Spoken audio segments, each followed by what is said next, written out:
Hello, BookTube. Welcome back to my channel. My name is David, and today we have a completely in the 500 book challenge spirit book haul. The first of potentially a handful. Um, I didn't go nuts. I wanted to at times, but I settled for things that I'm very excited to read soon, rather than picking up something that maybe I'll read later. So let's go through it. I've got them kind of in order here of most excited or least excited to most excited. With the caveat, I'm excited about every one of these. So first we have here Bernard Cornwell, Sharp's Rifles. So this is number 1 in his Sharp series. So this is my chance to try out Bernard Cornwell in his longest running series. As you can see here, it's not too long. It should be a nice, easy read. I'll probably try to get to this before I continue the Warlord Chronicles, which I have books 2 and 3 to get to, because I can read this in about half the time that it would take to read either of those. And it'll be a good taste for some Bernard Cornwell. So we'll see if I like him outside of medieval Arthurian Saxon time period. Next, we have The Ghost Brigades, sequel to Old Man's War by John Scalzi. I read Old Man's War this year, loved it. I'm very, very excited to continue because I know I have book 3 on my shelf, which is why I picked up book 2, because then I can read not only this, but then another one that's currently on my shelf. I think it's actually back that way. Maybe even that way. Somewhere up there. I've got book 3. And so this will give me a chance to continue the Old Man War series. I'm very excited to do that. Next, this is actually prompted by, on my drive into town to go and do a little bit of shopping.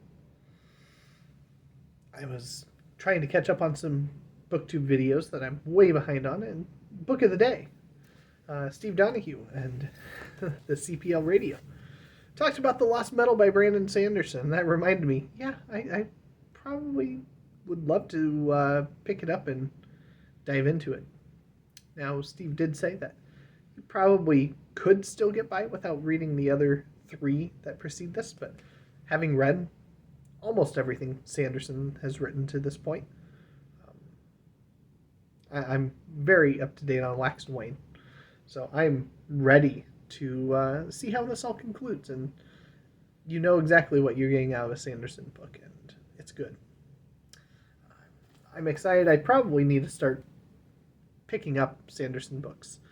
There's never a problem of getting them. Every library out there is going to have them. But yeah, I'm excited to get to The Last Metal. But even more than that, I'm excited to read Children of Ash and Elm by Neil Price.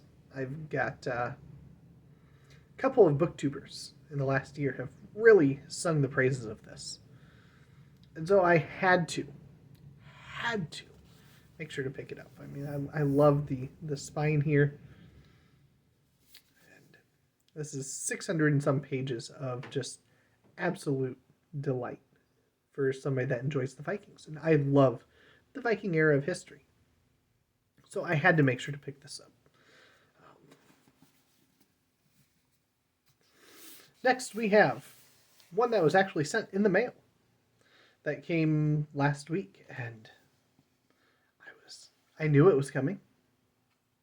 And the generosity of this person is just astonishing. And that is this fancy Silmarillion by Tolkien. So I am so excited to have this. It'll be a really nice pairing with my other illustrated Silmarillion. You can see here, this is illustrated by the author. I love the green along the edges there on the pages. And I've kind of flipped through, and the illustrations by Tolkien in this one are not nearly as enjoyable as the ones in the Lord of the Rings volume. So there's still, I'm going to want the other version for the illustrations at the very least. But I've got a Wonderful Silmarillion, and there's a chance that there may end up being some sort of opportunity to read the Silmarillion next year.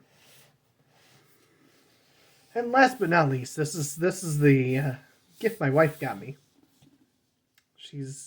Last year she got me the fancy Tolkien and the Silmarillion, and this year she got me the brand new Fall of Numenor, edited by Brian Sibley. So this is compiling all of the Second Age material regarding Numenor and its fall, aka the stuff that's going on when Rings of Power is taking place. So this is what they should be using as their reference guide. I'm pretty sure, reading through here, I'm not going to see any mention of a Harfoot. Just saying. This is where they should be going. We know they won't. That's not what Amazon's interested in. But that's neither here nor there. So there's my book haul. I tried to limit it, and I think I did relatively well. These are all books that I want to read and read soon. And these are probably going to be, well, except for the Silmarillion, because I don't know the timing on that. But the other 5 are probably going to be 5 of the first books that I'm reading in 2023 outside of my 60 that I had pre-picked to read, because I'm very, very ecstatic to get to all of these. So testing out some new stuff, new tripod light and microphone. So let me know, audio quality, anything like that, any issues, any improvement, whatever. Let me know. I'd be happy to hear, because the thing came with 0 instructions. I don't know why. But it's potentially going to take a little bit of tweaking of some setup here. But I would love to hear that things are going really well in terms of the quality. And that it makes it a better experience for all of you. So thank you so much for coming by for this short little book haul. And I think there's a package that's going to be coming on its way from a booktuber at some point in time. And I do still have some excess funds, so if there's anything that I've forgotten that I want to pick up to read quickly, soon. Or maybe if I just want to pick up some Sanderson to fill the shelf with books that I've already read, I might be doing that. And so I might have another haul at some point in time. But by and large, this is probably going to be one of only a few book hauls that you will see for the next 5 years, whatever. However long it's going to take. Yeah, I'm 20 in. So, I mean, that's a start. So, thank you, BookTube.